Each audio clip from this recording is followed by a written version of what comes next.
अस्सलामुअलैकुम, आप देख रहे हैं प्रोग्राम न्यूज रिव्यूज। मैं हूं आपका होस्ट उसामा एजाज। नाजरीन, दुनिया एक बार फिर जंग के दहाने पर खड़ी है। वज़ीर आज़म पाकिस्तान मियां मोहम्मद शहबाज शरीफ अमन की उम्मीदें जगा रहे हैं। पाकिस्तान सालसी में अहम किरदार भी अदा कर रहा है, लेकिन दूसरी तरफ डोनाल्ड ट्रंप आपने हुर्मस बंद करने की मुसलसल धमकियां दे रहे हैं।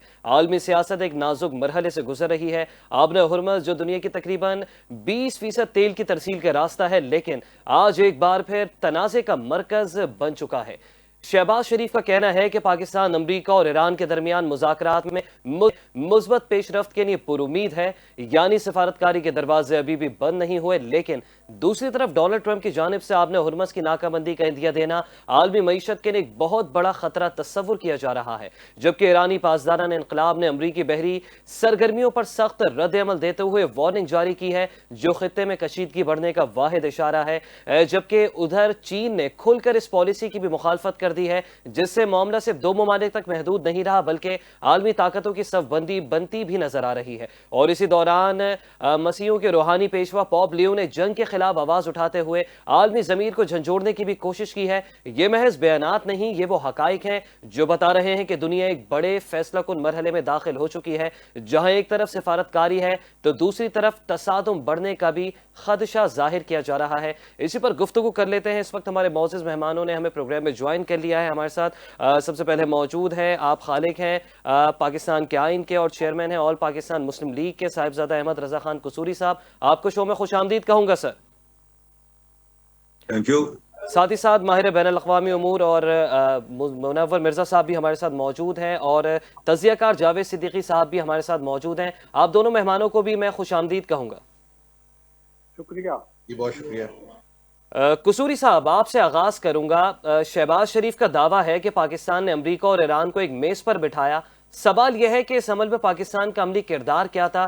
क्या यह महज सहूलतकारी या सालिसी थी, या पाकिस्तान ने कोई ठोस सिफारती फ्रेमवर्क भी पेश किया है सर? देखिए, बात यह है कि ये सारी जो पाकिस्तान की जो इज्जत में इजाफा आया, ये 10 मई 2025 को आया, जब हमने हिंदुस्तान की फौज, जो कि हमारे से 5 गुना बड़ी थी हर लिहाज से, असले के लिहाज से, तादाद के लिहाज से, तो हमने अपना उनको मार बनाया। और असल में तो मैं कहता हूँ वो 4 दिन की नहीं, 4 घंटे की थी कि पाकिस्तान एयरफोर्स ने उनके इलेक्ट्रॉनिक बेसिस पर तमाम टारगेट्स लिए होते, और उन्होंने बटन दबाया और उन्होंने उनके तमाम इंपॉर्टेंट जो पॉइंट्स है मिलिट्री, उनको डिस्ट्रॉय कर दिया। मोदी साहब ने भागे और मोदी साहब ने अमेरिकन की रिक्वेस्ट की और वो सीजफायर हो गया, जिसको बाद में मोदी साहब इनकार करते रहे, क्योंकि उनके लिए शर्मिंदगी का बायस था। लेकिन जो ट्रंप साहब हैं, वो अभी तक कोई 35-40 दफा डिफरेंट ओकेजन पर कह चुके हैं कि मैंने उसे अपना सुलह कराई और मैंने 2 न्यूक्लियर पावर को डिसंगेज किया, वरना लखू खा लोग मारे जाते। उसका वो क्रेडिट भी लेते हैं। तो चीज ये है कि हमारा उसके बाद एक दुनिया के अंदर एक इमेज बिल्टअप हो गया, और militarily we were accepted as a very important country, and और डिप्लोमेटिकली हमें बड़ा बूस्टअप मिला। यानी हम बिल्कुल तन्हाई से निकलकर हम एक जो दुनिया में जो अपना एक बिजी किस्म की डिप्लोमेटिक एक्टिविटीज, उसके अंदर हम एंटर हो गए। अब चीज ये है कि इसमें पाकिस्तान का बड़ा अहम रोल है, और दुनिया का कोई मुल्क और उस मुल्क के अंदर कोई अखबार ऐसा नहीं है जिसमें कई दिनों से पाकिस्तान का ये चर्चा नहीं हो रहा कि पाकिस्तान ने इनिशिएटिव लेकर इस्लामाबाद में अपना एक बनाया, अपना ढांचा बनाया, और वहाँ सारी उसी जो है जेडी वांस जो है, और वो उनके साथ उनके जो 2 और मेंबर्स वो आए, और अपने स्पीकर ऑफ दी। लेकिन कसूरी साहब, जिस तरीके से इंडो पाक वॉर हुई, हमने अमेरिका के कहने पे तमाम बातें मान ली और जंगबंदी के ऊपर जो है हम चले गए, लेकिन उस तरीके से पाकिस्तान जो है अमेरिका को कायल नहीं कर सका। क्या कहेंगे आप इसमें? या नहीं, बिल्कुल, वो तो मैं एग्री करता हूँ, क्योंकि वो जेडी वांस ने भी कहा कि इसका जो एक अच्छा पहलू है वो ये है कि हम मिले या उसी, और इसका मनफी पहलू ये है कि इसमें कोई नतीजा अक्स नहीं हुआ। एग्जैक्टली। तो चीज ये है कि अब असल में कि ट्रंप की जो है क्रेडिबिलिटी बड़ी पुअर है इंटरनेशनल वर्ल्ड में। He is the most unpredictable politician today, presiding over the affair of any country थी। अब आपको याद होगा कि पिछली दफा जब टॉक्स हो रही थी, बहरीन वाज द होस्ट, और वहां अपने टॉक्स से सारा ड्राफ्ट तैयार हो चुका था, सिर्फ सिग्नेचर होने थे। जी। और वो सिग्नेचर होने से पहले उसी जो है अमेरिकन इसराइल ने अटैक कर दिया। सो देयरफॉर इससे बड़ा सीरियस मैटर है। और देखें कि ईरानियंस ने बड़ा एक सिंबॉलिक स्टेटमेंट पूरी दुनिया को दिया कि हर सीट के ऊपर एक बच्चे की तस्वीर थी। वो जो बच्चे जो कोई 150 के लगभग जो शहीद हुए जी। अपना स्टूडेंट टारगेट में, स्कूल को टारगेट किया गया, उनकी तस्वीरें लगी थी। और जो अपना स्पीकर था उसने कहा कि I have travelled with these innocent kids, जो कि नजर हो गए टेररिज्म की, अमेरिकन टेररिज्म की। जी। तो चीज ये है कि अमेरिका जो जो ईरानियंस हैं, दे आर वेरी फर्म। वो कह रहे हैं कि जनाब, जहां तक ताल्लुक है स्टेट ऑफ हॉर्मस पर, ये हम दिस इज आवर डोमेन, और ये इस पर हम बाकायदा जो है चुंगी चुंगी भी लेंगे जो भी एंटर होगा या बाहर जाएगा। और दूसरी है कि जो सिविलियन टारगेट्स जो हिट किए हैं, क्योंकि जिनीवा कन्वेंशन में ये साफ लिखा हुआ है कि आप सिविलियन टारगेट्स नहीं लेंगे, आप मिलिट्री टारगेट्स लेना जो है वो आपकी हक बनता है। लेकिन सिविलियन टारगेट स्कूल हिट हुए, यूनिवर्सिटीज हुई, हॉस्पिटल्स हुए, तो वो that is an unbecoming of United states. और यूनाइटेड स्टेट्स का अब वही पोजीशन आ रही है, जैसे कि आपको याद होगा कि स्वेज का जब मामला आया अपना 1956 में, आपको याद होगा, तो अंग्रेज उस वक्त इस पर तमाम जो टैक्स वो लेते थे, उसकी जो भी वो स्वेज में से गुजरता था। जमाल अब्दुल नसर का वो जमाना था, उन्होंने नेशनलाइज कर दिया, उन्होंने बड़े टोस्ट जी। मांगे मोबाइल, लेकिन जमाल अब्दुल नासर सक्सीड कर गया। ठीक है। तो great Britain was reduce into UK, United kingdom. ठीक है। ठीक है अब कुसूरी जो है साहब। अमेरिका का भी यही हाल होने वाला है। अमेरिका जिस तरह चीजें नजर आ रही है स्थिति, तो अगर ये चीजें इसी तरह प्रोग्रेस करती गई, तो America will go back also to the American continent, ये वापस चले जाएगी थी। और आपने देखा है कि ईरानियन ने कहा कि हम सारा कारोबार यौन में करेंगे। दैट मीन कि आपके डॉलर के मुकाबले में यौन मुकाबले में आ गया है।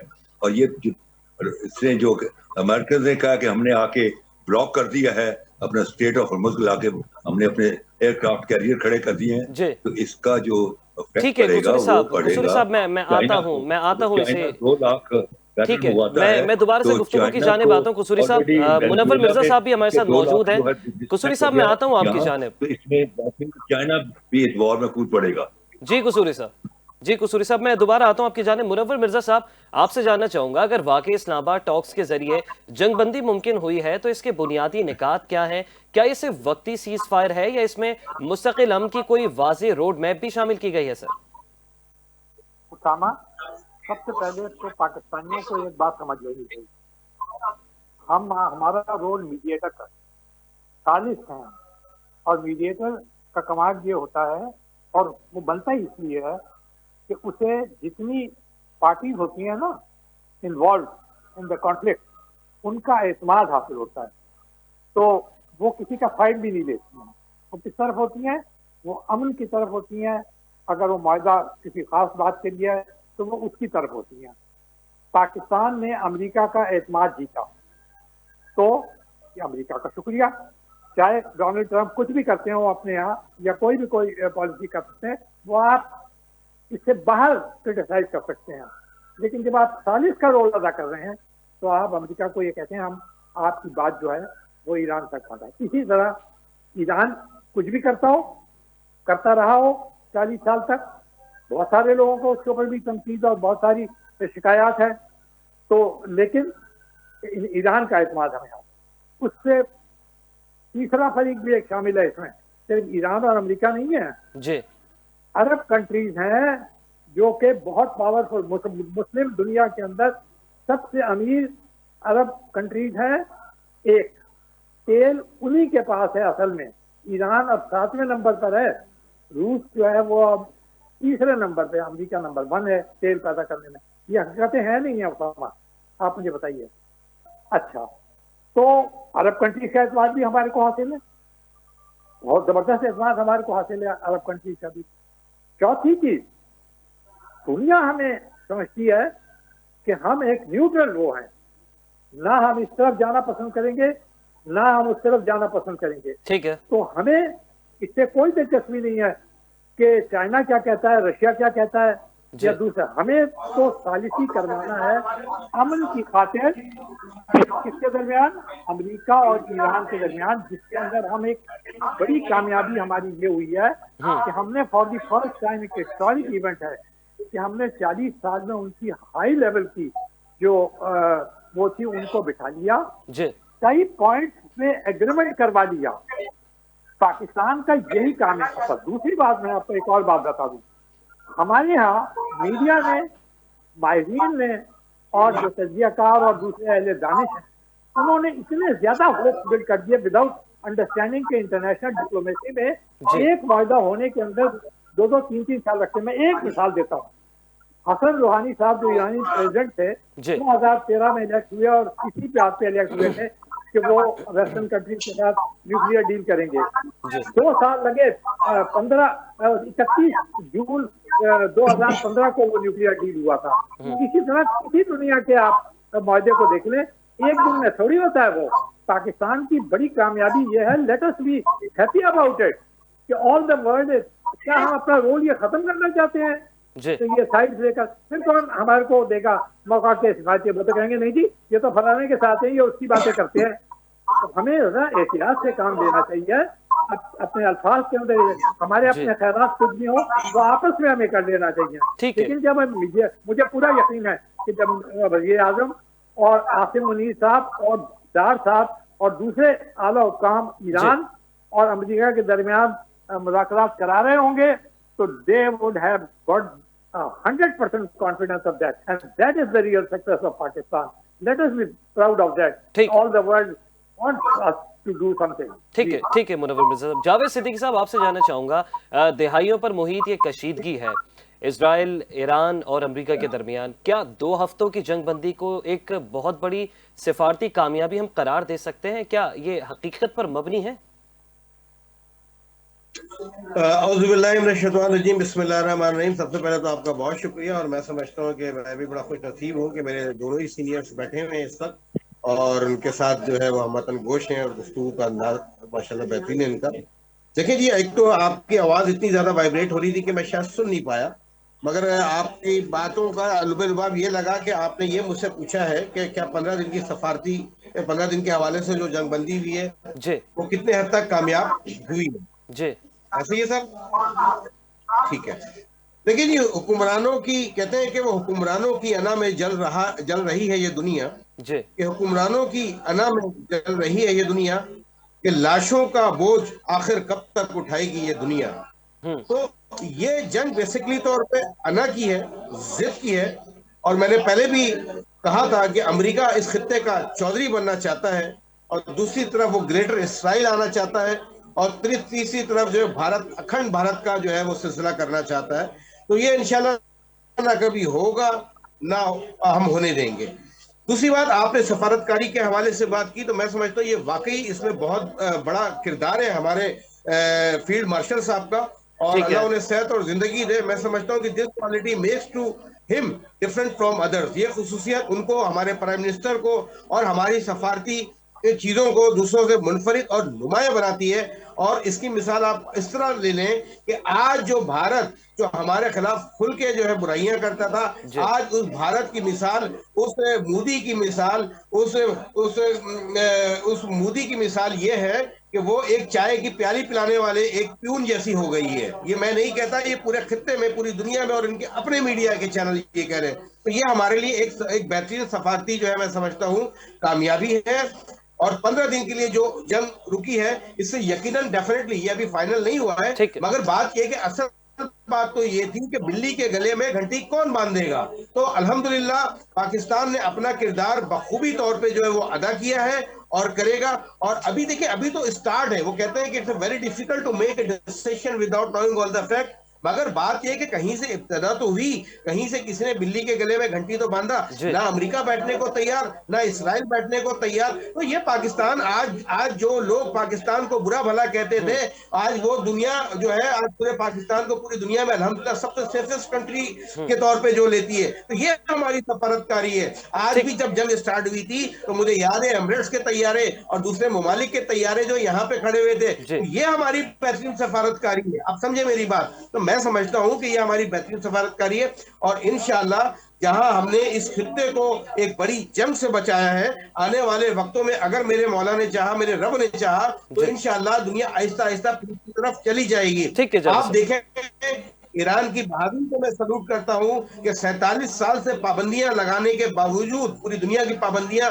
का सामना करने के बावजूद, वो मर्द मुजाहिद जिस तरह लड़ा, आप यकीन करें उसने जो है हमारे जो है बड़े उलमाओं की याद ताज़ा कर दी, हमारे बड़े साहबा कराम की याद ताज़ा कर दी। ठीक है जावेद साहब, हर मैं बात पे जावेद साहब मैं डट मैं जाओ आता हूँ और मैं अगर आता हूँ आता है मैं तो आता हूँ पीछे फिर इस हट नुक्ते पे जाओ। मैं दोबारा आता हूँ। कसूरी साहब, आप से जानना चाहूँगा, वज़ीर आज़म का किरदार अपनी जगह, पूरी जो फेडरल कैबिनेट थी उसका किरदार अपनी जगह, सईद आसिम मुनीर की हिकमत अमली को सराहा जा रहा है। सर, सवाल यह है, अस्करी क़यादत का सिफारती अमल में किरदार कहाँ तक होना चाहिए? क्या ये तवाज़ुन मुस्तकिल सिविल मिलिट्री ताल्लुकात पर असरअंदाज हो सकता है? बात यह है कि बाहर की जो ताकतें हैं जी। उनको भी पता है कि पावर कहाँ लाई करती है। मैं तो इस्लामाबाद में रहता हूँ, तो वो जब आते हैं लोग बाहर के डेलीगेशन, जी। तो वो इस्लामाबाद में मिलते हैं। तो इस्लामाबाद में जो लोगों को मिलते हैं तो उनको सियासी जोकर से ज्यादा अहमियत नहीं देते। फिर वो रावलपिंडी में जाते हैं। जी। जब रावलपिंडी में जो बात होती है वो असली बात होती है, ताकत जिसके पीछे कसूरी साहब, ताकत ताकत होती का है, जिसके सरचश्मा पीछे रावलपिंडी है, आपके कहने का मतलब वो ये है? रावलपिंडी है जी, रावलपिंडी है। इसमें तो कोई शक व शबात की बात ही नहीं है। देखिए, ये ठीक तो है। सारे 47 के बनाए हुए हैं लोग हैं। इनका तो कोई ना पॉलिटिकल कोई स्टेचर है। बहरहाल असी मैं इस वक्त ये डिबेट नहीं है, मैं इस पर नहीं जाना जी चाहता। जी जी जी। बात यह है कि पाकिस्तान को ये जो हमारे यहाँ डिबेट स्टार्ट हुई एक आधा दिन, इसने पाकिस्तान को बहुत बड़ा इमेज दिया है। जी। मैं जैसे पहले भी अर्ज किया था कि दुनिया का कोई मुल्क और उस मुल्क में कोई अहम खबर ऐसा नहीं था जी जहां पाकिस्तान का जिक्र नहीं जी हो रहा था। और आपको पता है कि जो अपना फील्ड मार्शल आसिम मुनीर साहब हैं, वो तो ट्रम्प उनको माय फेवरेट फील्ड मार्शल कहता है। जी तो ये जो ये नेगोशिएशन हुई थी, he was in touch with the American president. उसी हालांकि अमेरिका में आज तक कभी कोई मिलिट्री का जर्नल अमेरिकन प्रेसिडेंट से बात करने नहीं गया। जी हमें जैसे रिकॉर्ड की बात है, जो मिलिट्री जर्नल है उसका जो बड़े से बड़ा जो लेवल होता है वो पेंटागन होता है। पेंटागन में जाता है, पेंटागन में जो है secretary of state for defence वो बात करता है, एंड ठीक है। That's it. बट अपना फील्ड मार्शल को उसी 1 घंटे के लिए बुलाया गया, तो जी 2 घंटे बात होती रही। तो नेचुरली 2 घंटे को मौसम की बात तो नहीं होती रही होगी, ना कोई शॉपिंग लिस्ट बनाई गई होगी। They must have talked very sensible things at that level. तो चीज ये कि इसमें जो है जनरल आसिम मुनीर का, टू बी वेरी ऑनेस्ट, बड़ा अहम रोल है। And he has emerged, beside being a military commander, also a diplomat जी who has played his cards so beautifully that the superpowers, America और ईरान जो हैं, जो who were dragged drawn with each other, they both came to Islamabad। जी और पाकिस्तान को जहां उन्होंने इज्जत और एहतराम दिया, वहां जो इस मीटिंग को अरेंज करने वाले थे उनका भी बैनुल कौमी तौर पर बहुत चर्चा हुआ, उनकी जी तारीफ की गई है। जी। अब चीज ये है कि 15 दिन का सीज फायर है, देखें क्या होता है। तो हालात जो हैं वो अभी ठीक नहीं है। और इसी पीरियड में जो एक खबर वहां से निकली है, अपना ISPR ने नहीं दी, वहां से खबर निकली है सऊदी अरेबिया से कि हमारे ट्रुप्स और हमारे हवाई जहाज भी वहां पहुंच गए हैं। और खुदा करे वो नौबत ना आए, अगर वो खुदा न खास्ता कि ऐसी सिचुएशन हो गई, जी दैट विल ठीक हैव वेरी नेगेटिव इफेक्ट ठीक है ऑन पाकिस्तान पॉलिटिक्स, ठीक है क्योंकि यहाँ इस वक्त जो जहाँ तक ताल्लुक है ईरान का, ईरान की बड़ी एक सिंबॉलिक पोजीशन डेवलप हो गई है आलम इस्लाम के अंदर कि ये वाहिद कंट्री है जिन्होंने अपना अमेरिकन सुपर पावर का मुकाबला किया, और मुकाबला भी 6 हफ्ते, 2-4 दिन में 6 हफ्ते किया, जी और बराबरी से किया, जी और उनको ट्रायल किया, उनको प्रेशराइज किया कि वो टेबल पर आए। ठीक तो चीज ये है कि आई होप हमें जो है हमारी मिलिट्री पावर को मिसयूज ना किया जाए, एंड और पाकिस्तान की मैं मुसल्ह अफवाज को भी और पाकिस्तान ठीक है गवर्नमेंट को मैं कसूरी सर एडवाइस करूंगा, हमें senior most politician okay okay sir presently in okay this sir country okay कि सर आपकी इसमें जानिब आता बड़े हूँ एहतियात मुनव्वर की साहब है, और कसूरी साहब आपकी जानिब आता हूँ मुनव्वर बड़ी साहब बात की जरूरत है। और अगर कोई ईरान के साथ होता है तो ईरान के साथ जो है हमारी मुठभेड़ बिल्कुल नहीं होनी चाहिए। ठीक है कसूरी साहब ठीक है सर आपका पॉइंट आ गया मुनव्वर मिर्जा साहब आपकी जानिब आता हूँ सर अगर यूरोपीय क़यादत वाकई पाकिस्तान की कोशिशों को सराह रही है इत्तलात ये हैं खबरें ये हैं तो क्या ये महज बयानात तक महदूद है या इसके नतीजे में पाकिस्तान को किसी किस्म का कोई माशी सिफारती स्ट्रेटजिक फायदा भी हो सकता है? देखिए, पाकिस्तान को सबसे बड़ी बात तो ये एक हादसा तो ऑलरेडी आपको हो गया है। आप अगर आपको नजर नहीं आ रहा तो मैं हैरान हो रहा हूँ। देखिए, आपको जिस वक्त ये मुज़ाकरात शुरू भी नहीं हुए थे तो उस वक्त यहाँ पर कौन आया हुआ था सऊदी अरेबिया से? जी उनका वजीर खान। और दूसरे दिन ये खबर आ गई कि पाकिस्तान को $5 अरब जो है वो मिल गए हैं ताकि वो जो UAE ने मांगे हैं वो अदा किए जा सके आसानी से। और फिर तीसरे दिन खबर, असल में ये खबरें नहीं देखते ना लोग, इतने इन्वॉल्व हो जाते हैं जज्बात के अंदर, कि पाकिस्तान के वजीर खजाना औरंगजेब इस वक्त कहाँ है? न्यूयॉर्क में। किससे बातचीत कर रहे हैं? IMF से। किस चीज से बातचीत कर रहे हैं? फाइनल जो हमारे को ट्रांशे मिल रहा है ना $1.25 बिलियन का उसके IMF प्रोग्राम के तहत वो मिल रहा है। अब आपको मालूम है IMF क्या है? IMF यूरोप और खास तौर पे अमेरिका के और वर्ल्ड बैंक और ये दोनों जो हैं ये इसी को फॉलो करते हैं। तो पाकिस्तान के लिए बहुत आसानी हो जाएगी कि ये IMF, एक तो मैंने बता दिया आपको कि आपको $5 अरब मिल गए हैं मौखर कीमत के ऊपर तेल, यानी वो जो कीमत अदा करनी है तेल की आपको सऊदी अरेबिया को वो 3 साल बाद है। तो IMF से आपको 1.5 बिलियन मिल जाएंगे। ठीक है, तो इसका मतलब है कि वर्ल्ड की तरफ से भी आपका ओके हो गया ना? ठीक है, क्या आपका रोल जो है वो बड़ा तो आपको लगता है ये जो डेवलपमेंट हुई है पाकिस्तान की आलमी साख को वाकई मजबूत करेगी? मतलब ये कि जो पाकिस्तान को, देखिए अब हमें किसी खुशफहमी और गलतफहमी में भी नहीं रहना चाहिए जी। पाकिस्तान की मेन कमजोरी क्या है और क्या स्ट्रेंथ है ना, ये हमें पता होना चाहिए ना। पाकिस्तान की, कल तक आप यहीं इसी मीडिया पे बैठे हुए तमाम ये पॉलिटिशियंस, तमाम ये जो माहिरीन है वो क्या चीज डिस्कस कर रहे थे कि जी पाकिस्तान इक़्तिसादी तौर पे बहुत कमजोर है ना। 2 साल पहले तो हम दिवालिया होते होते बचे हैं और अभी भी पाकिस्तान की जो ग्रोथ रेट है हार्डली 3 पे है।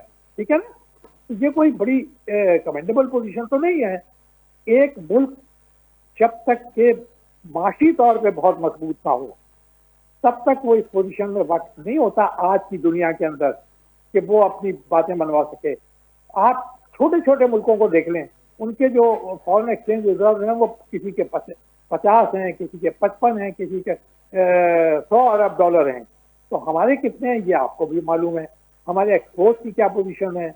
हम इम्पोर्ट के लिए ज्यादातर इन्हिसार करते हैं तेल के ऊपर, अरब कंट्रीज के ऊपर करते हैं।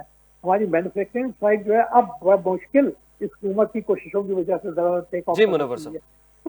हमारी कुछ कमजोरियां भी है ना।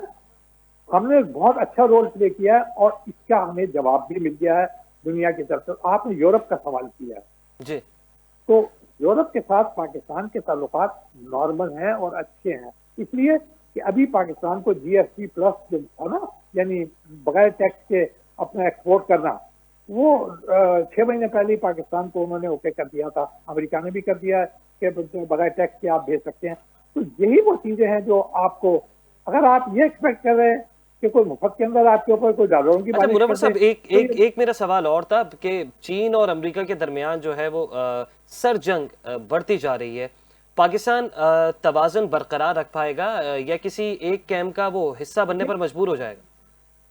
पाकिस्तान को चीन और अमेरिका के दरमियान तवाज़ुन बरकरार रखने की कोई जरूरत ही नहीं है। जी, इसलिए कि ट्रंप साहब 31 को शी जिनपिंग से मुलाकात करने खुद जा रहे हैं। उनका तो डायरेक्ट रब्ता है, 3 दफा तो फोन पे बात कर चुके हैं उनसे। तो पाकिस्तान कौन होता है कि उनके दरमियान, देखिए पाकिस्तान की लीवरेज के बारे में आपको ये बात अच्छी तरह पता होनी चाहिए कि पाकिस्तान की लीवरेज बहुत कम है। आपको याद होगा कि जब भी अरब ईरान कॉन्फ्लिक्ट हुआ था, सीरिया के ऊपर हुआ था मिसाल के तौर पर, बड़ा खौफनाक किस्म का, पाकिस्तान के वजीर आजम 4 दफा गए थे, ना तेहरान ने सुनी, ना सऊदी अरेबिया ने सुनी, ना अरब कैपिटल ने सुनी। और हमेशा ये आप एंकर अगर हैं तो आप जानते हैं ये बात कि हमें ये शिकायत रही कि पाकिस्तान कोशिश करता है मुस्लिम उम्मा के दरमियान कोई मुस्बत रोल प्ले करने का, लेकिन वो कामयाब इसलिए नहीं होता कि उसकी कोई बात नहीं सुनता। और उसकी बात नहीं सुनने की बड़ी वजह यह है कि आप सारे लोगों से तो कर्जा लेते हैं। तो ये सारी बातें अपनी जगह मौजूद हैं। देखिए, इन हकीकतों को मत डिनाई कीजिए कि चाहे कितने जज्बात आपके क्यों ना हो, ये हकीकतें अपनी जगह रहेंगी। पढ़े लिखे नौजवानों को खासतौर पे ये बात पाकिस्तान के अंदर अच्छी तरह पता होनी चाहिए, तभी तो वो अपने मुल्क को इस काबिल बनाएंगे कि आप जो कहें वो उस बात को सुनना है ना। आपको मैं एक छोटी सी मिसाल देता हूँ। कतर है ना, सारे मज़ाकरात कतर कराता है। आप मुझे बताइए, अफगानिस्तान में इसका दोहा का मजा किसने कराया था? कतर। ये जो इनकी टॉक शुरू हुई थी 25 वॉर के बाद ईरान की और उसकी, वो कहाँ हुई थी? दोहा के अंदर हुई थी। तो किस लिए करते थे? इसलिए कि they are economically very strong. तो हमारे को इस बात पे खुश होना चाहिए कि बावजूद इसके कि हम एक कमजोर मुल्क हैं, लेकिन लोग हमारी इंटेग्रिटी पे कोई डाउट नहीं करते। हमारी क़यादत ने उन्हें ये रियलाइज करा दिया है कि वी आर दोज पीपल जो के अमन के ख्वाह हैं और अमन की खातिर न्यूट्रल हो सकते हैं और कामयाब और जिम्मेदारी से। और यही बात पाकिस्तानी आवाम को भी करना चाहिए और यही बात पाकिस्तान के अहले दानिश को भी करना चाहिए। ठीक है मुनव्वर मिर्जा साहब, नहीं किया तो आप वो नहीं करा सकेंगे कुछ भी। ठीक है मुनव्वर मिर्जा साहब, आपका पॉइंट आ गया। जावेद सिद्दीकी साहब, आखिरी सवाल आपसे लेना चाहूंगा। चीन दुनिया का सबसे बड़ा तवानाई दरामद करने वाला मुल्क है। ऐसे में अगर आबने हुर्मुज़ बंद होता है तो चीन की मईशत पर कैसा असर पड़ता देख रहे हैं आप? क्या यही वजह है कि इस मामले में चीन ज्यादा सरगर्म नजर आ रहा है?